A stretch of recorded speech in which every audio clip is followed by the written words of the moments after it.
Hi everyone, this is an intro video about linear functions. So I'm just going to go through some of the formulas and things that you should know before you jump into working on your linear functions homework.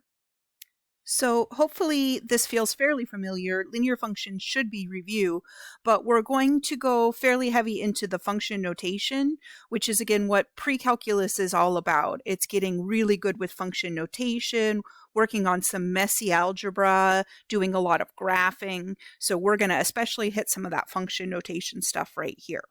So first on our list is slope-intercept form, which I hope we're all fairly comfortable with. Typically in an algebra class, we'll see y equals mx plus b. So the only thing really new here notation-wise so far is that I've replaced y with f of x, which is exactly what function notation does. And that's just indicating that I've named the function f and that it inputs x values and outputs f of x or y values. When you look at slope-intercept form, you should know what the m and the b represent. So the m is the slope of the equation, and the b has to do with the y-intercept. I would not say that b is the y-intercept because the y-intercept is a point.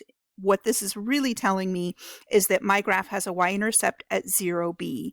And the way that we would write that with function notation is to say that f of 0 equals b or b equals f of 0. Again, the input always goes inside the parentheses, and then f of that input is always equal to your y. So that's my x in the parentheses and my y that is my output. Next on our list is the slope formula. Typically when you run into this one in an algebra class, you'll see something like if the line goes through points x1, y1, and x2, y2, then the slope is y2 minus y1 over x2 minus x1. And that really is what I'm giving you here. Again, I'm just representing all of this with function notation. So here we're seeing one point, a f of a, and a second point, b f of b. And again, what's important to remember here is that f of a does represent a y value. It's the y value that you get when you plug in a, and f of b does represent a y value. It's the y value you get when you plug in b. So we could think of these as y sub 1 and y sub 2.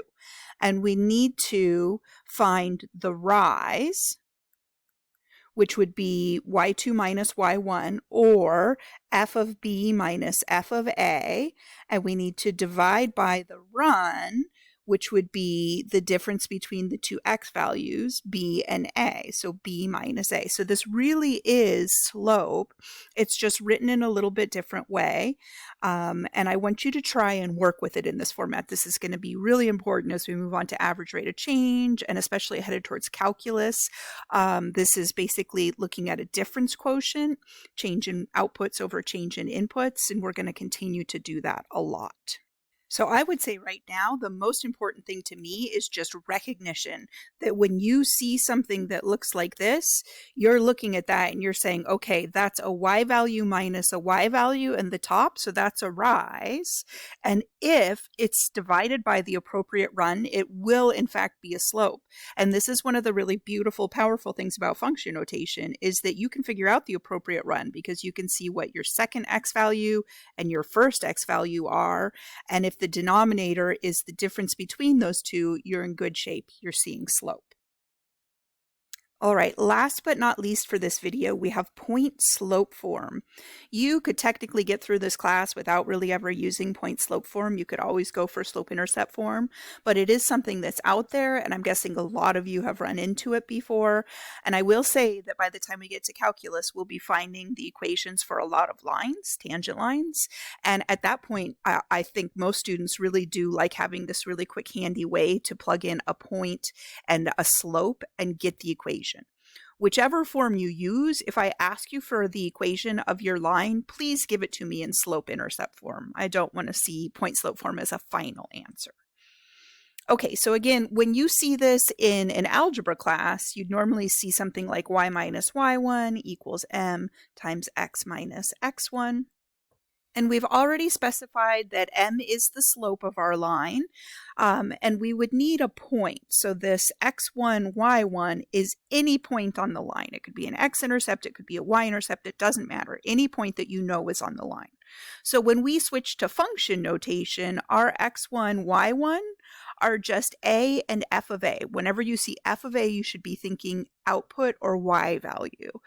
And plugged into this formula, y's get replaced by f of x's, y1 is f of whatever our x value is, and a is that x value. So this really is just your typical point slope form, but this is what it looks like when you run into it with function notation in the mix.